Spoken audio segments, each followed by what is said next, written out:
Well, everybody. It is BS Friday, first show that we've had on Friday. And not only do we have a bearded man, it looks like he's hiding behind a Victory Day bandana. All right, we're going to get started now. Oh, he's got the Green Masters jacket on as well. I love it. I love it. What's happened, Mr. Bearded Man? How you doing today? Dave Cooper live, BS Fridays. I'm happy as could be, brother. We're gonna have so much fun. Look what I got. I'm ready.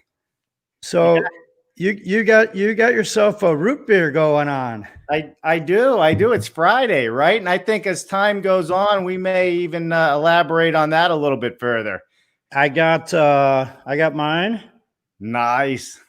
So we're ready to go. Are you drinking that ginger ale? Ginger ale, brother. In a copper mug. I love it. I love it. Did you make that copper mug? I made it full of ginger ale. Yeah. So, let's have a little fun here. Let's talk a little bit about a little bit about your background. So, what's really cool that a lot of people don't know about you, and I'm not going to say your name, is you used to be the main guy for Craftsman on their videos, building things on their Craftsman YouTube channel. Is that correct? I would say I was more in like the number 4 role. There was a lead talent. His name was Frank Fontana. Yeah. And then there was just an incredible carpenter named Robert North, great friend.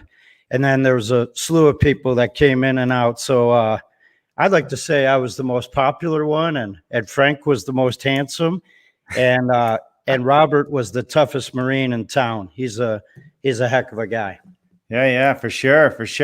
All right, well, we're going to dive into who you are and what you are in just a minute. But I think, this is our first episode of BS Fridays. It's going to be every Friday at 11 o'clock on davecooper.live. And it's going to also it's on Facebook right now. It's on YouTube right now. Hey, dude, we're on 3 channels live right now. How cool is that? Double thumbs up, Dave. That's super, super cool. All right, so let's talk a little bit about what is BS stand for. Tell us, my friend. So the first answer probably comes from Jennifer. Jennifer was the first one to give feedback, and I believe, if I remember right, she said build sustainable. I thought that was brilliant. Yeah. The second answer we heard was from my mom and dad, and they said being supportive, and I think that's just brilliant. And then, of course, you talk to a carpenter, and they'll say bologna sandwich, right? Or a steel worker. Or a steel worker. Yeah. Fabricators. So those would be the first 3 that come to mind. What are your first 3, Dave? Well, I really don't know if it's a kid-friendly show. I really can't go there, but I know what most people would think BS Friday stands for. Building ships. I know we're not building ships. So that's also out the window as well. And I don't even know if I have a third one. Come on, let it out. Build smart. Oh, boy, that kind of hits home, doesn't it? It does for you, doesn't it? You're good. I'll just add the cherry on top and say build small. Yeah, there you go, Casista. Little hints there. So I love it. How about since there's a lot of this going on, big smiles. Oh yeah. And our friend did Jersey, right? Max. He said, what did he say? Batman shadows. Batman right? shadows. Or bearded smiles, as bearded I guess they say. There you go. Well, let's let it out of the bag. Should we? Do we want to say what BS is, or do we want to go to who is the bearded host first? I think drama is the name of the game. So skipping to the next build segment. I love it. Okay. Well, let's actually dive into this. What do you say? I'm jumping. Who's with us? So far, Jen, who's with us so far? We got them starting to pull in a little bit. We're letting the audience build. Tim Seams, Brian Iverson, Tim Seams, Hey. Brian Iverson, Shane McNutt, Shane McNutt, Alex White. Alex White. Who else? We got our crew. They're all starting to pop in. I'm seeing them pop up on Facebook as well. So listen, if you're just joining us, it would be a big help if you could like and share right now this post and invite people to join us. This is our first show of many that's going to be delivering all kinds of educational content. And I mean that sincerely. This show is based around bringing educational content in the world of building. So our friend Tim, what city is Tim in? I don't know where Tim is. Last time I was on a call with Tim, he was in an Airstream when we did a live feed. Yeah. I think he's just all over the place. Tim, if you're out there, tell us where you're at and how your hike was this morning. We know our friend Brian is up in Ham Lake, and Is that T-Stud Brian? T-Stud Brian, the T-Stud guy, he's up in Ham Lake. So shout out to our friends of Minnesota. And Alex White, he's over in the UK. And I'll bet his children are watching too. So Yeah. hello, UK.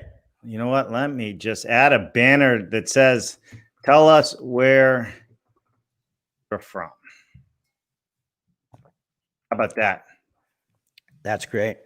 I didn't capitalize my T, so my English major of a wife can get me later on that one. So the beauty of live, as you would say, my friend. Well, this is great. Thanks everybody for tuning in. We're gonna have a lot of fun. Did you win that jacket at the Masters? My golf game usually is after the golf courses are closed. I walk them and I run them and I play frisbee. Yeah. I don't have the patience to go slow on the golf course, although I've got great friends who are golfers, and bless your heart.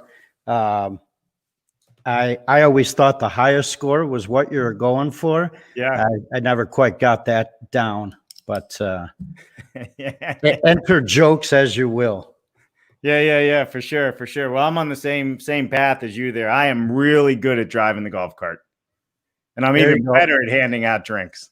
I shot an 84 the other day, and then I didn't bother with the second 9.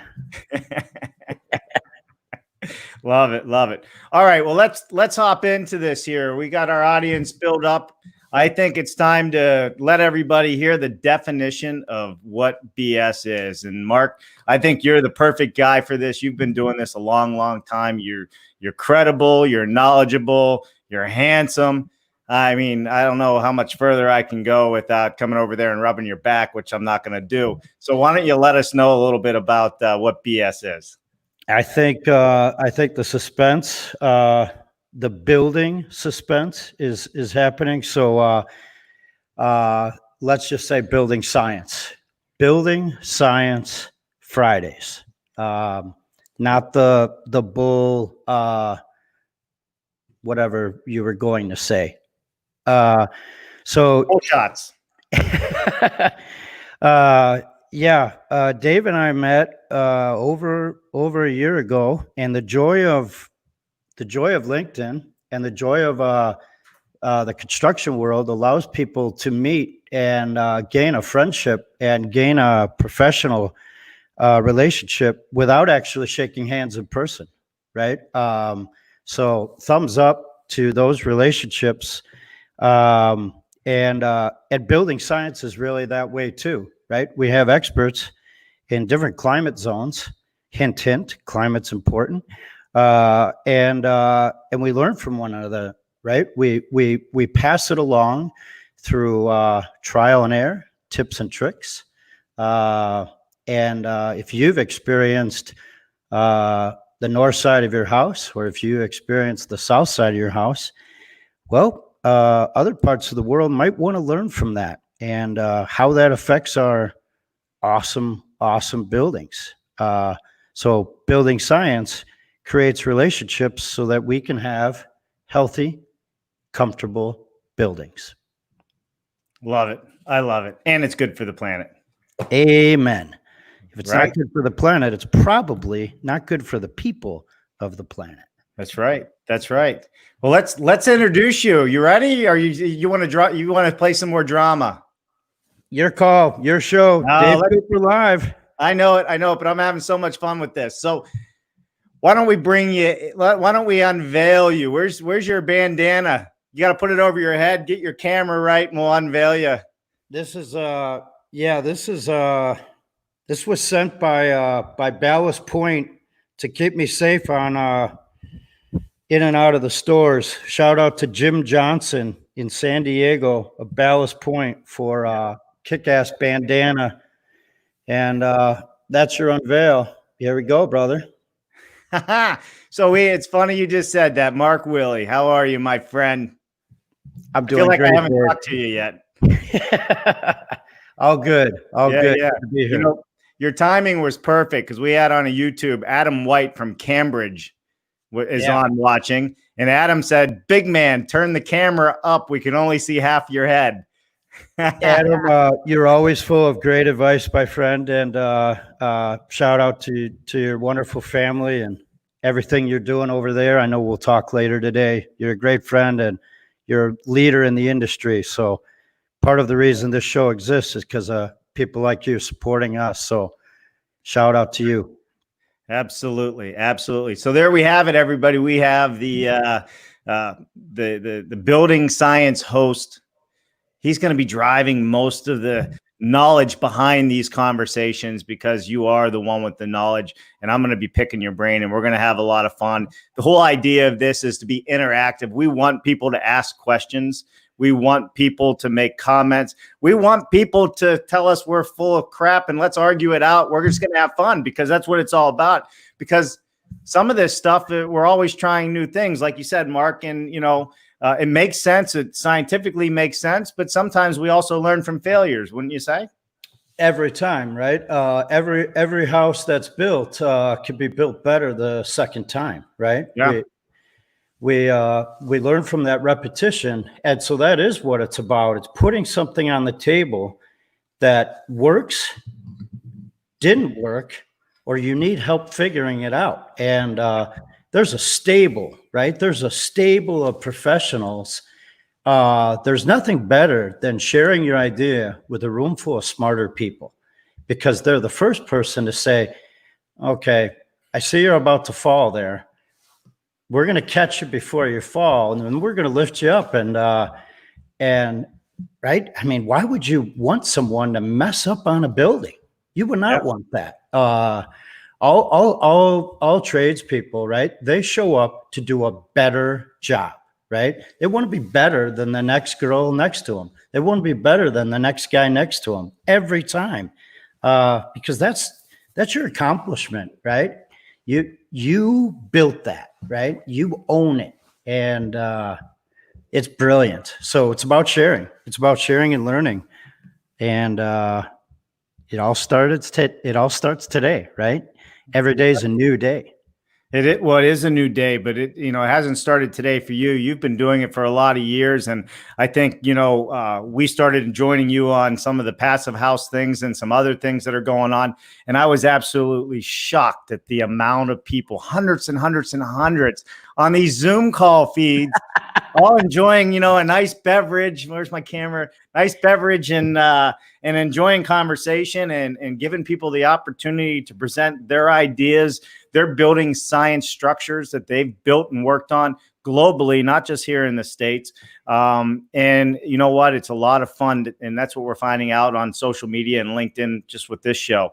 The collaboration, the idea sharing, the conversation is what's going to make us all better. And I say it, and I've said it on every show, we're going to go further together.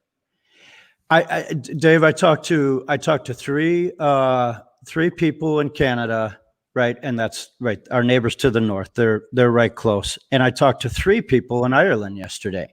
Yep. And I don't know that I helped them at all, but boy, did they help me immensely.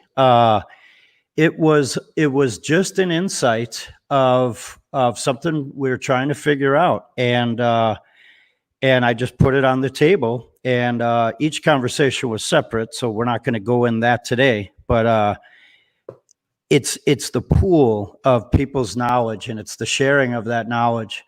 It's amazing. No one. No one has the magic bullet, right?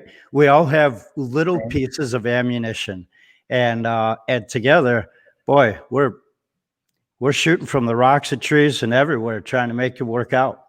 Yeah, for sure. Well, I love it, man. I think it's absolutely awesome. We have some people, Anthony Good just said great energy, and I agree with them. Every time we talk, it seems like I am told to get off the phone, dinner's ready, or this or that, because we just start going at it and BSing, and I'm not talking about the building science BS, just BSing. Someday I hope to have a Green Masters jacket just like you, and I'm excited to start learning some things. So let's hop into this a little bit. Sure. Our first subject of the day is, what is voluntary third part certification? Let's start the education, and then, oh yeah, we have a page full of stuff from Mom and Dad on what BS Friday stands for, and we're going to have to talk about that in between each question. How about that? Great call, Dave. That's a better solution right there. So voluntary third-party certification. So starting with code built, right? So there's building codes, and there's the Department of Environment, and we have a structure of what your municipality, what your city allows for, right? Whether you're on site or whether you're a manufactured home, whether you're a modular home, there's code minimums. So that being said, anything that does not meet the threshold of minimum is illegal, right? You can't do it. So we know for sure that IECC every 3 years comes out with new codes. So if you know the code's going to change, why are we designing a building today to something that's not going to meet code by the time the building's built, or by the time it's occupied, or the life of its occupancy? So people have gotten together over the years and applied their knowledge and experience to the environment and to our buildings and merged them. And then they said, well, we can't make this a standard, but we can make it voluntary. So how do we ensure that what is being designed and what is being built and what is being lived in and worked in is the same? Well, we have third-party certification. So this is a group of trained professionals certified by different groups, and with continuing education, they will turn around, and thank you, Dell, for putting that up. They will turn around and they will work with you during the modeling phase to project the score of your house, or the level that your house is expected to achieve, right? And with that, they will have various inspections throughout the project. So they will check for air sealing, they will check for insulation values, as well as quality of the installation, and they will check for air exchanges with this magic red blower door, right?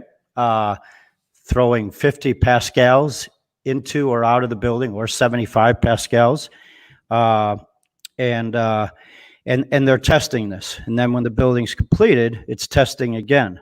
So some groups, let's say the most popular, right, for bringing it to the marketplace and exposing green as a household and business term, is the U.S. Green Building Council, right? And so they have LEED, right? And leadership in energy and environmental design. So it's not LEEDs like our friends over the pond.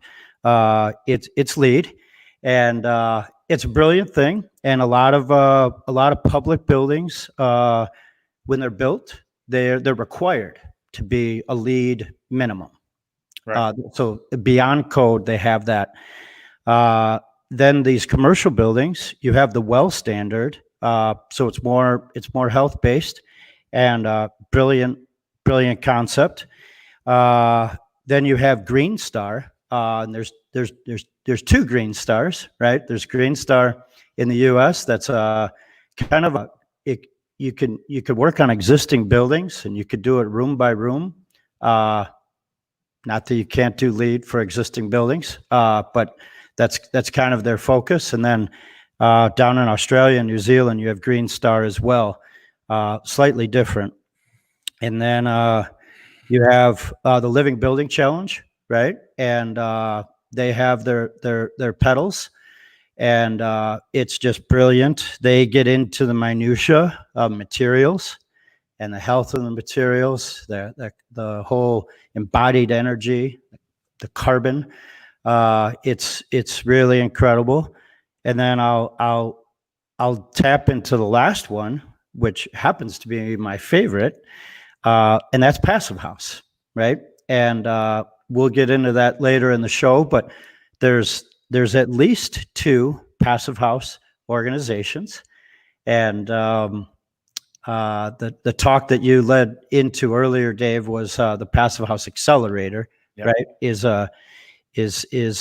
where a couple hundred professionals get together every Wednesday, and they share their knowledge. And so that's not a certification process, but it's an education. So there's a lot of third-party professionals on there. So third-party allows for an independent group to verify, right, and to certify and to commission and to make sure that these practices are actually being effectively planned and completed and applied.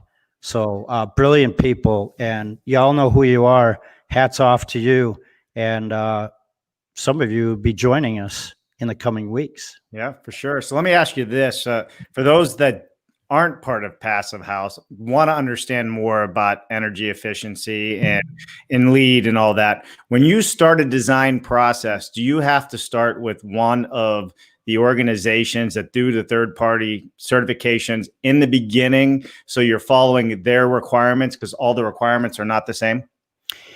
A lot, believe it or not, Dave, a lot of projects combine them, and they get multiple certifications because there's some practices of each that are applicable. So it's not about getting the certification. It's about getting the rewards of following those tips and tricks to apply them. So you might find certain qualities of that building standard is what you are hoping to achieve for your durable, healthy, sustainable project. So you might be combining virtual ones. In terms of, would you like to pick out which one in the beginning or which ones? I would say yes. It's kind of like you talk to an architect about designing your home, and then he gets all done and she finishes the drawings, and then you're like, oh, by the way, my friend owns a modular company. They're going to build this for me.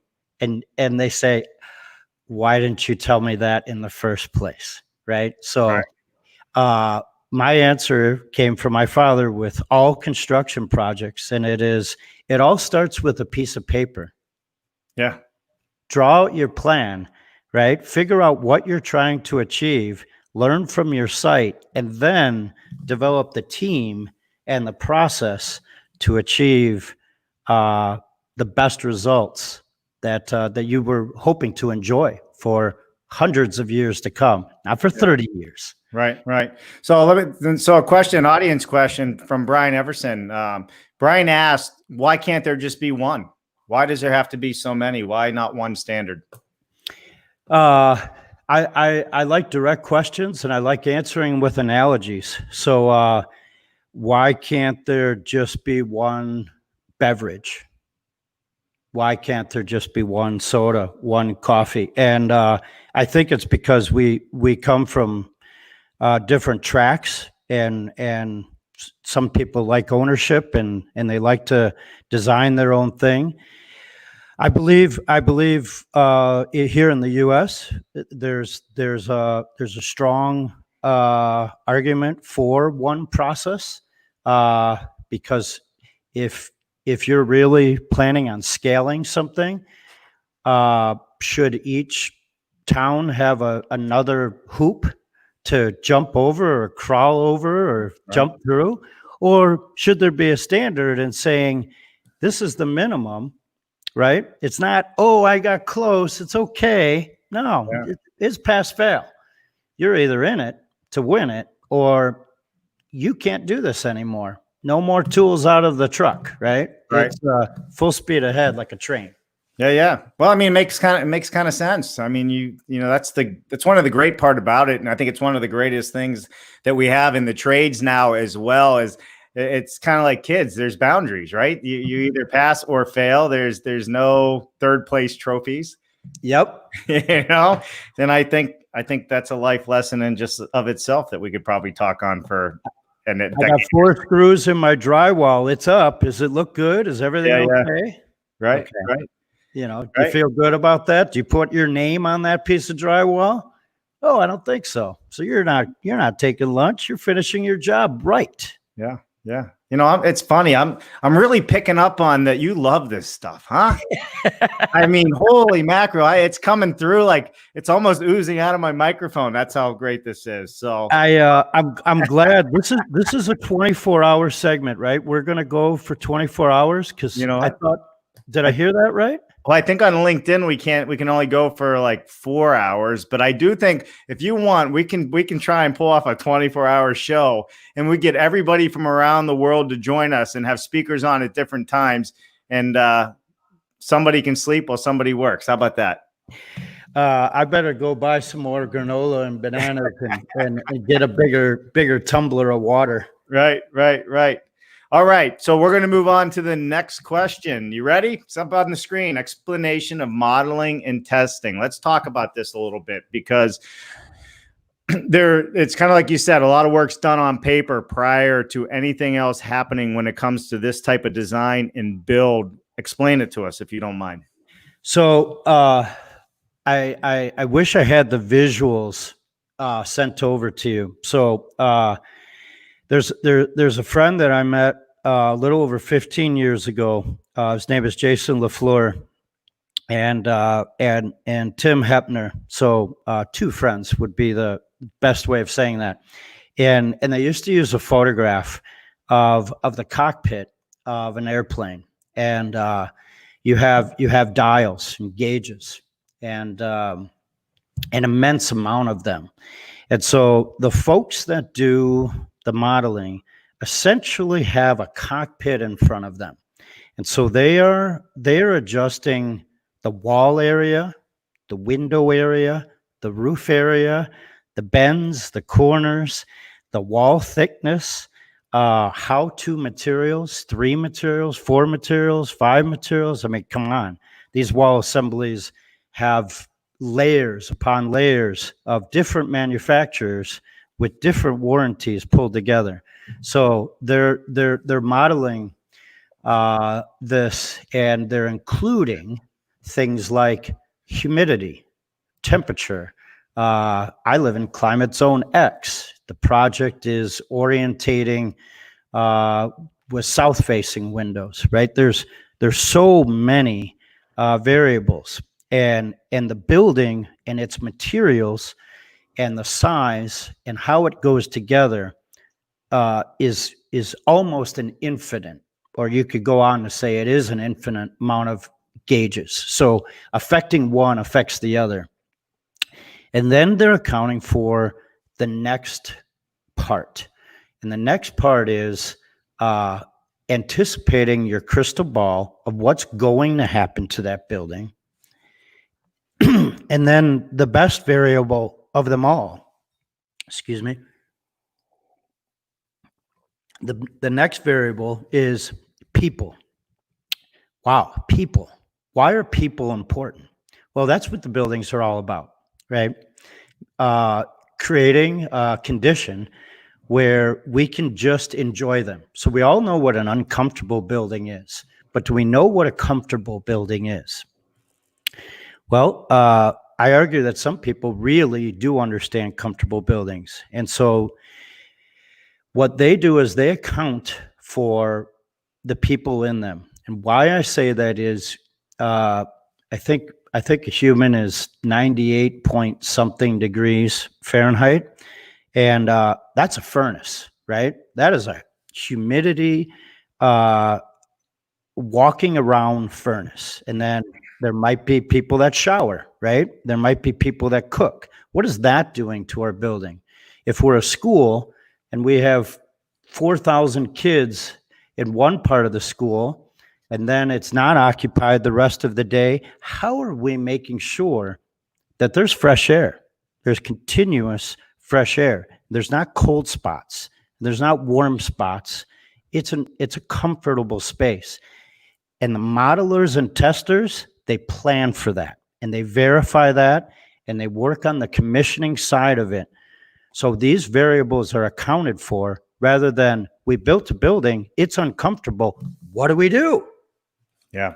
So break it down a little bit. How does one take a school and actually model out what the temperature is going to be, whether there's 10 people in it or 400 kids? So I wish I had the brain of the folks that do that. I don't have that brain. So I've experienced endless presentations and meetings with those people. So how they do it is a systematic way of literally calculating the square inches and the cubic inches, not cubic feet and square feet, inches, right? It's that minutia. And then they pull in that data and they say, this end of the school has a reception area, and it has a secretary and staff and a principal. And so there's not a lot of people generating heat there or taking in oxygen, right? But down there, we have lots of them. And then it sways at lunchtime. You get the herd of people going one direction.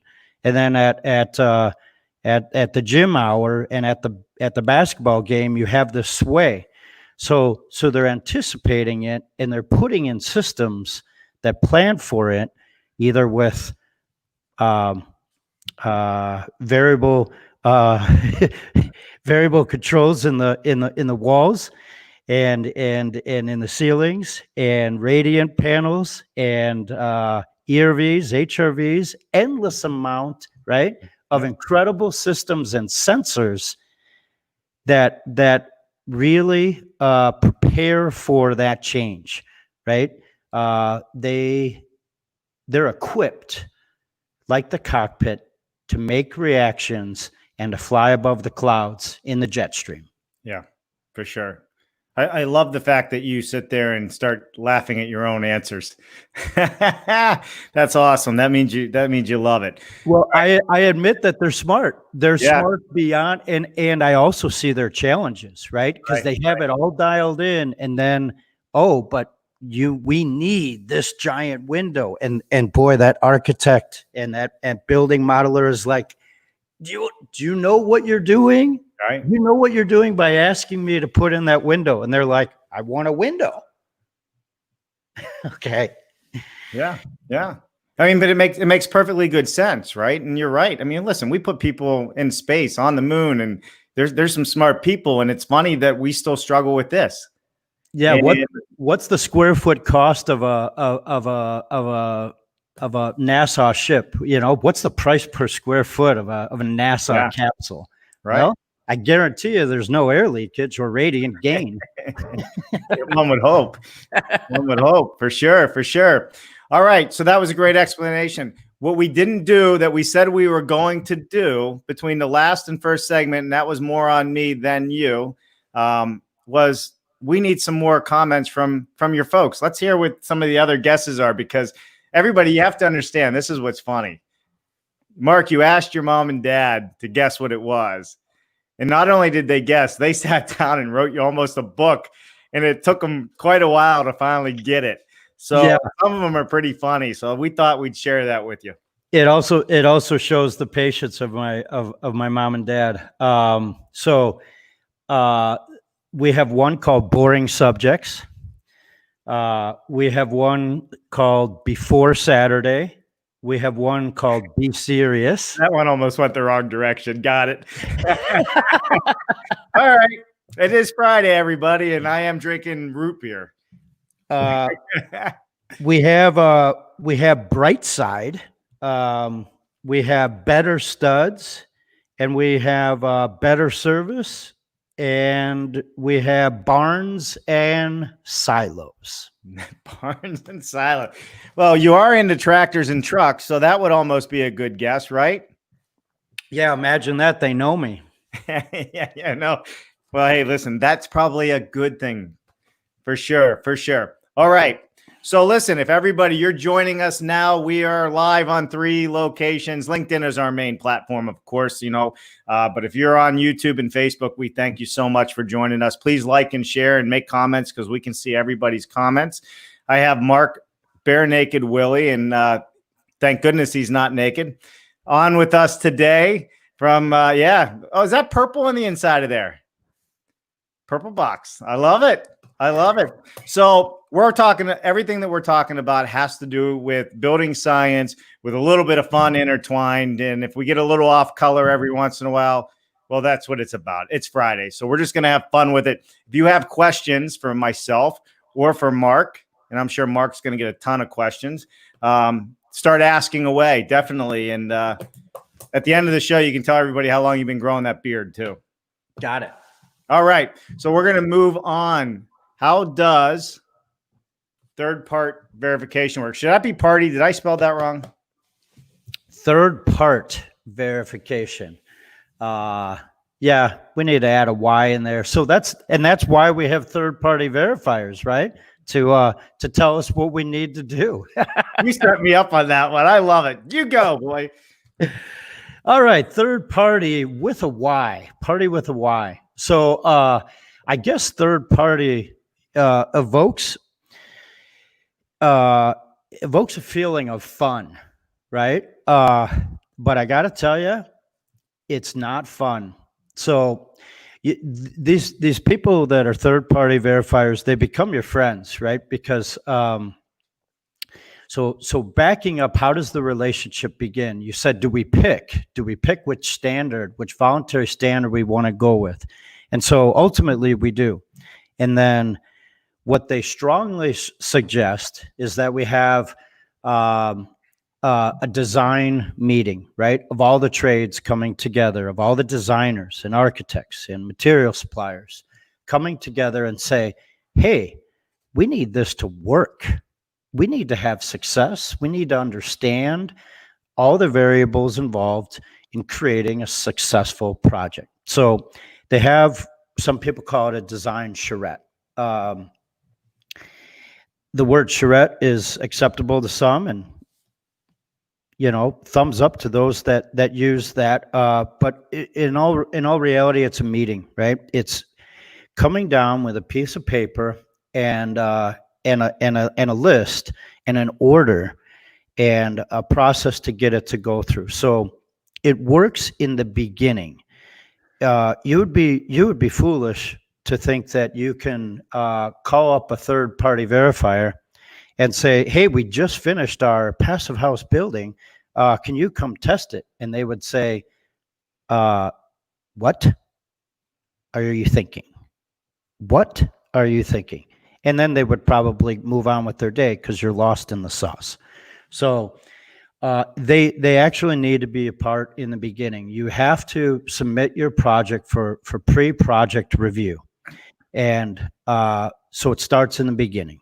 And then throughout the project, there's marks that you have to meet, and they come and they check. And if you don't meet it, then you better budget some reactive time to pivot and to get the work done correctly so that they could come back out and verify again and test it.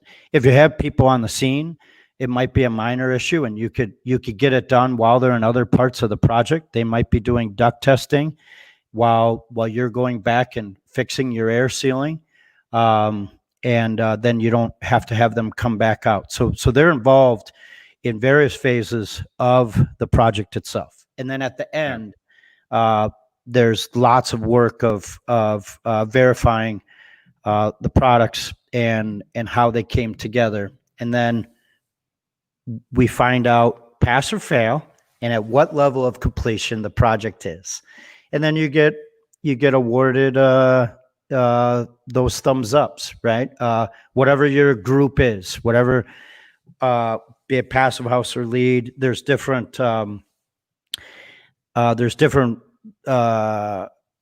levels that you're going to achieve. And thankfully it's a moving bar, because we learn more over time, and then in real time, they adjust those. So there's different versions. So the version that you might have done 12 years ago was great because that's what we knew at the time. But the version that you designed your project for today is based off what we know and what we have access to today. So we're not trying to make it easier. Well, I take that back. We are trying to make it easier, but we're making it easier based on what we know now. And we can all understand that we learn more over time, and the environment changes over time, and our material developments and innovation are coming at us, right? So if we're getting better resources and better information, we're going to apply those to a new version. I'm pretty sure the first automobile we drove is different than the Tesla we see going down the street today, right? There's improvements. Yeah, so yeah, maybe, right? Yeah. Well, let me stop you there for a second. One of the things with this third-party verification, how often do you pass that on the first go? Your first time is an awakening, right? It's your virgin experience. Yeah. And how many times do you pour concrete perfect the first time, right? Do you plant a tree perfect the first time? Do you change your tire the first time? Perfect. Not all of us are equipped to get the soccer ball in the net at the first kick. So that's what your team is there for, right? And they're saying, hey, this is a way to approach it for success. And now we're working together to achieve that success, because everyone wants you to succeed and you want their support, right? If you don't have a buy-in by everyone involved, from the client to the designer to the supplier to the installer, then just don't build and don't renovate the structure. You have to have a buy-in. It has to be all in. Everyone is responsible for success. Otherwise, you have a weird meal that no one wants to eat. Grubworm. My food analogy. Yeah. Well, all right. So I'm going to harp on this just a little bit more, right? Because with this type of building science and design, a lot of people will say, it can be so expensive to build this way. What's your take on that? Because third-party verifications are, they're not free, are they? Right. Well, it depends. There's an immense amount of grants out there that actually can be applied towards portions of it, because it's based on energy efficiency and a lot of aspects.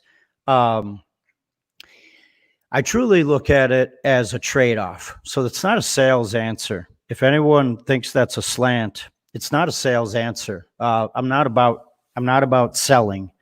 It's a trade-off. Mm-hmm. So the price of a building is not what it costs to build. It's or renovate. I should always include that, because this is also about existing buildings. It's about the cost to operate and maintain the building. So if you have procedures in the beginning that allow for that building to be more durable, more resilient, healthier, less maintenance, less people getting sick, Okay. Well, what is that value? It's exponential, right? And is that structure designed for 100 years, or are we looking at a 30-year building that has endless monthly costs in heating, cooling, lighting, sick staff, sick kids, right? Someone someone with accounting and someone with appraising background would understand that our homes should be, if you're buying a new home, that mortgage should include the cost of operation, because then you could actually afford to put more into the front end of the building, because the monthly cost and that ROI is lower. Yeah, for sure. So there's trade-off costs, and those are value added, and your ROI for a healthy, comfortable building is what? 40 seconds? Sleep in a passive house and then sleep in a cold, drafty, mold-filled house. The next day, tell me how you feel when you're going to the hospital because you have a lung infection, or you didn't sleep because there was a draft coming in, right? Or your child was awoken, or your coworker has the sniffles again because they're by the window and it's uncomfortable over there. Boy, that sounds like building science. That doesn't sound like BS. Right.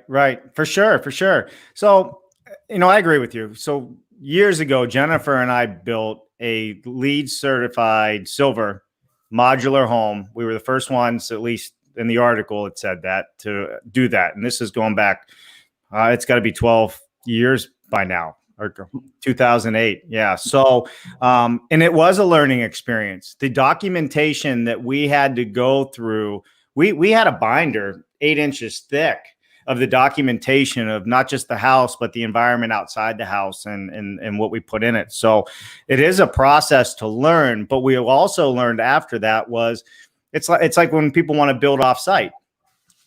There's two ways to build, and I use this analogy all the time. You can go to school and pay for an education, or you can get your ass handed to you. You're still paying one way or the other. You can go out and try and figure it out, or you can pay for it the other way. And unfortunately, I got a thick skull. I paid the other way quite often.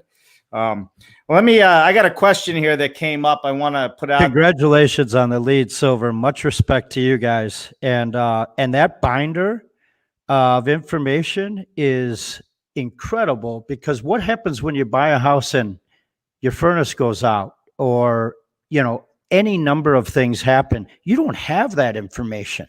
You have nothing. And when it goes to the next owner, they're more absent, right? So those resources, I'm pretty sure when you buy a vehicle, there's a little book in there, right? So a house, boy, that ought to have a binder. It ought to have an electronic file, right? Not even a binder. Absolutely. In fact, putting it in that light, you're absolutely right. Why shouldn't it? It has more parts than a vehicle has. I'm guessing on that, but my guess is it does, or should. And it's a living, breathing structure that we occupy on a regular basis. And I think that's super, super valuable to understand. So I guess everybody needs to start doing a binder about their build for everybody's house. And it makes a little bit of sense to me. In fact, it makes a lot of sense. Amen to that. There's a gentleman that you'll meet one day. He's a close friend. His name is Joe Konopacki, Insight Property Services, and he creates electronic files for his clients. And it says, "Oh, it's the first of the month. Go change your furnace filter." Right? Right. "Oh, I need an oil change in my car. I need to change my furnace filter. I need to check my smoke batteries," right? "I need to drain my hot water heater." I said that on purpose, Ron. Hot water heater. There's no such thing. I'm going to get into what that's about. All right. Let me ask you, let me bring up a question here. We got Greg Ugaldi, the immediate past chairman of the NAHB. As we work through the energy efficiency trends and new proposed code provisions, how do you see the balance between real cost and our customers' payback timeline expectations? Oh, I wish he could answer that, because that's a setup, right? That's a total setup. So he has an immense amount of data and an incredible army of builders behind him, right? So the answer for him is the Appraisal Institute and the realtors, right? It's the customers know what they want, and the builders know what they want to build. The land, the municipality, those fees are the problematic areas. It's not the customer. It's not the building material suppliers. It's not the architects and tradespeople. All those parts are a necessity, but that land has been purchased and purchased and purchased and paid for over time. So let's put that on the shelf. Let's get that out of the equation. The equation is people.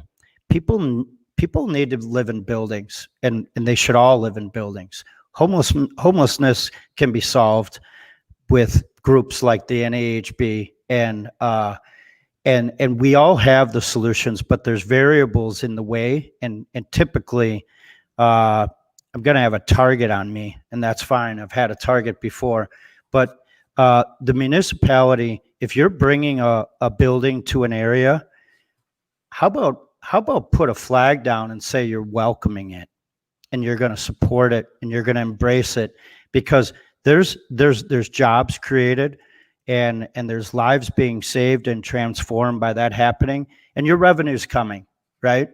You don't have to take it on the front end. So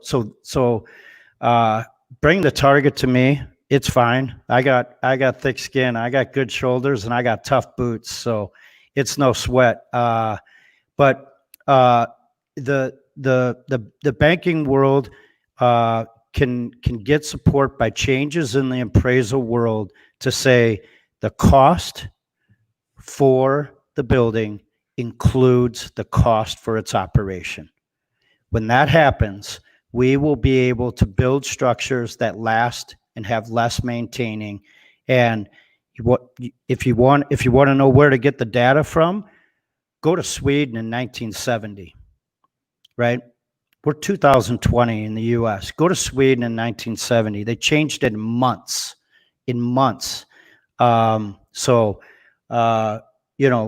world's here, right? The world's here to share. And while Rome wasn't built in a day, we could learn from the pitfalls of Rome. So NAHB, join us for Passive House. We will help your influence be able to educate those other sources, and defer the target to me, brother. So we're all good.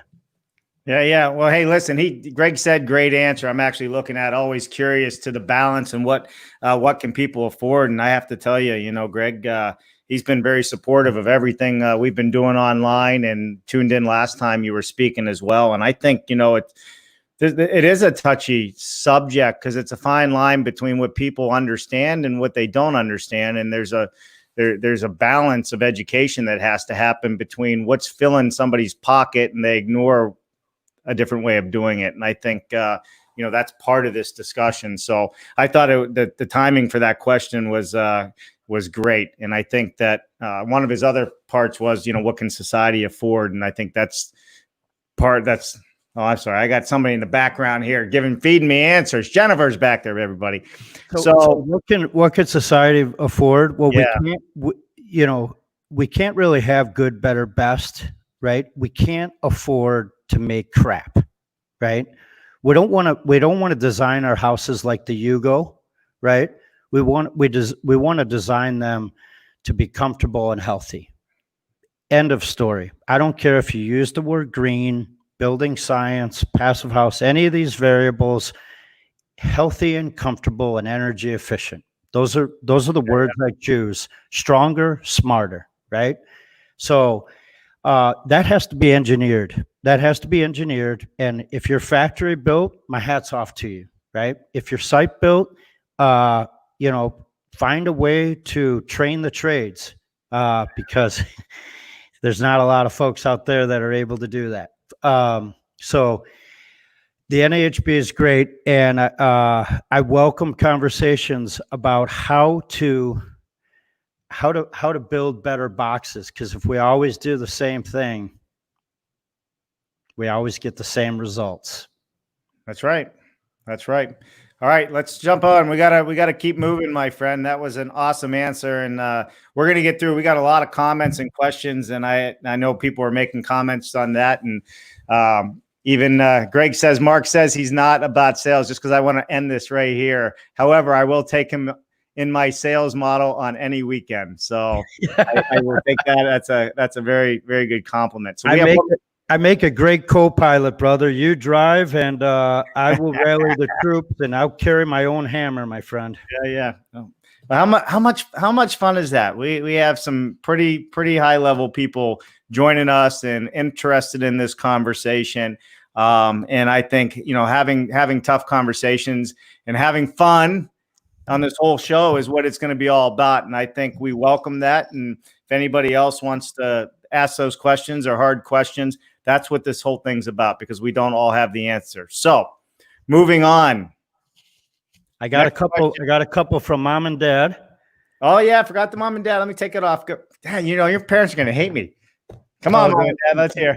My parents don't know the definition of the word hate. That's not, no sweat. They've never used that word, brother. So building systems, boring stuff again, box shops, building secrets, building shelves, being simple, believe something, be successful, Boy Scouts, and the last one, it was 46. So we got to 46. The last one was building science. Wow. They really did give it a lot of effort, huh? Yeah, 46. They gave up at about 32. They're like, come on, enough with this. Let's play cards, right? So I said, we're going to get there, right? And so they know many different things of what I do. They know, and I know how to do these things because of them. So they're trying to apply it to my past, to my future, and to my present. And it's funny. And so the best one I came up on here are two, Dave. And so my mom's mother passed away several years ago, and her last name was Bear. And so BS for her would stand for a bear superstar. And my dad's mother is 99 and a half years old. And before she became a Willie, she was a Stookie. So her name is Bernilda Stookie. So that's a pretty awesome set of BSs right there. Bear Stookie. Bear Stookie, yeah. That's both sides. Yep. It works. All right. Here we go. Why do so many options exist? And then right after this, we're going to get into Q&A, answer some questions. We're a little over an hour already, man. Wow. And we still got a pretty full house. So we're a little over an hour, and I'll tell you, Dave, I'm out of coffee. I'm out of coffee, but I'm going to give a shout out to anyone that joins Dave Cooper live on Saturdays, and please send him a cup of coffee. I got this coffee mug from my friends at Dunn Brothers, so please send a cup of your coffee mug and a bag of coffee over to Dave for Saturdays, Coffee with Dave Cooper. Coffee with Dave. I appreciate that plug. And yeah, if you want to do that, that's kind of a fun promo, and we will show you your coffee mug either on that Saturday, or hey, we can use this spotlight to share coffee mugs. So please do, and hit me up in messaging if you're interested in taking part in some fun like that. All right. Why do so many options exist? Was the last question. Yeah. So they exist because we have different types of buildings, right? And we have different goals that we're trying to achieve. Over time, these voluntary systems have slowly kind of really merged together in many ways because they learn from each other, right? So LEED has a lot of folks that did the LEED projects when they're figuring out their buildings. They've branched into their peers, and their peers have said, well, we've learned this, and we've learned this from this group. And so there's an organization called Illinois Green Alliance, and they were originally the USGBC Chicago chapter, Illinois chapter, then Chicago chapter. And I'm using them as an example because they're close to home, and they're great friends. So they offer all these different education, right, on a weekly basis to their members, and it includes the Living Building Challenge, right? It includes it includes Green Star, it includes Passive House, and they put on conferences like Zero Gravity, and it's all about education. So the different voluntary groups that exist are there because we all have a different background, and we all have a different building, and we all have a different goal. And so there's groups that support each of those goals. And I wouldn't say any of it is agenda driven. It's accomplishment driven, right? And it does go back to those principles I've said many times today: energy efficiency, healthy, comfortable buildings. And so they all have their strengths, right? They all have their resources. They all have their know-how, and they apply them, and they apply them to better our buildings and to better the lives of our friends and family. Yeah, 100%. I think that's a great answer. And if anybody has any comments on that, bring it on. But I think everybody would agree with that. All right. You ready for this? I don't know what we're doing, so I'm ready for everything. But hell, we're going with it. Game on. We have, just so everybody knows, Jennifer, the host of Building Modulars on Tuesdays, in the background. And Jennifer's feverishly taking notes and writing things down and keeping track of what's going on, and is behind the scenes making it all happy. So let's give some shout outs, shall we? Yeah. Like shout outs. All right. So we have Tim Seams from Nishiha. Tim, you know what, Mark? I have to say, he is probably one of the nicest people, business guy, great business guy, but one of the nicest people that I've ever got to know. And I really appreciate that he takes the time out of his busy schedule to join us, because he's been doing a lot with Nishiha, and he's a busy guy. And he says he's in the, we asked him earlier where he's at. I had to figure this one out. It's in shorthand. He's in the treehouse in Washington. Hey, how about an invite, brother? Yeah, right. Make that two. All right. Road trip. Jerry McCoffey from Integra, well done, which is great.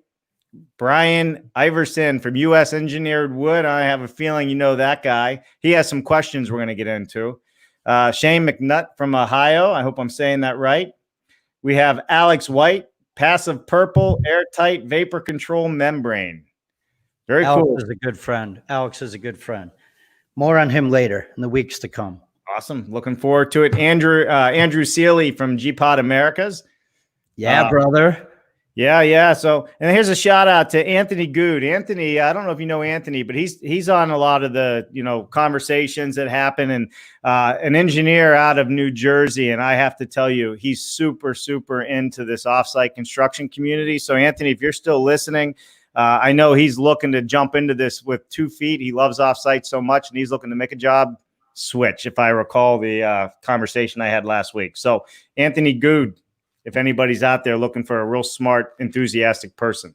Anthony, let's hook up on LinkedIn. I have some close friends over by there, and we'll talk. Yeah, I love it. So Audrey Grubesic is on. Audrey's always on and following, and she's doing a lot of good work out in Colorado. So thanks for joining us, Audrey. Hopefully we'll run into each other down in Orlando this year, IBS, or somewhere sooner. We got Jerry McCullough, Tim Taylor, Scott Bonner, Ethan Sherman joining us. And I think some of those are from Facebook. We have some from YouTube, I believe. All right, question. I'm gonna second that on Tim Taylor. He's a phenomenal guy in the industry. He supports the electrical industry through various trainings and whatnot, all the way from the trades, all the way to what's going on in our universities and the competitions to bring those generations forward with our universities. So Tim is a great friend, and what he does for this industry is well beyond a job. It's a passion, and I tip my hat to you, brother. Well, I'll tell you what, Tim Taylor should reach out to us so we can have him on the show one of these days. What do you think? Hey, it's not me, Tim Taylor, right? What was it, Taylor? Tim Taylor had the show on TV. Yeah. He had the show on TV, and then I think he had a little bit of a wild side, and then he had another show on TV. Yeah. I guess my humor is probably like his. Some people laugh, and some people don't like it at all. That's right. Jennifer always says, you know who thinks I'm funny? Me. That's what they say. This guy. That's right. That's right. All right. Question from Brian Iverson. It takes a long time to get building codes changed, and let alone to get them adopted. So all of these groups are fast tracking energy efficiency. So my hat's off to all of them. So more of a comment than a question. Now, do you design for the average climate zone or the worst case climate zone? This could be a can of worms conversation. Was that Brian's question? I believe so. Yes. So, right. If we design for Germany, can we use that in Florida? And if we design in Florida, can we use that in Washington State? And if we design in Vermont, can we use that in Southern California? And I would say that temperature, right, is important to consider, and humidity and moisture is an important thing to consider. So I think there's a minimum that we need to that we need to work on, and usually let's focus on the air sealing. Let's focus on the ventilation, and then let's adjust the R values in a smart, less impactful way on the environment and a more impactful way on the occupants. Yeah. So, not an exact answer, Brian, but there's smarter people that haven't been able to answer that. But there's a minimum, and I always say, if you're talking climate zones, what month, right? Because the climate zone actually has some changes, right? I'm pretty sure I've dealt with a 95-degree day in Chicago, and I've dealt with a negative 20-degree day. So those materials in that building, they better be smart, because that weather always wins. Water always wins. Yeah, for sure it does. And causes health issues. Yep. All right. So I'm gonna this is more of a comment, but I want to put it out there. Ethan Sherman, it's funny that I hear you say third party is your friend. Often we sometimes say when our customers hire third party inspectors, we see them as sort of an enemy when they pick apart our subs' work. Follow up, but I agree with you. You want them as your friend. So it's more of a comment than a question.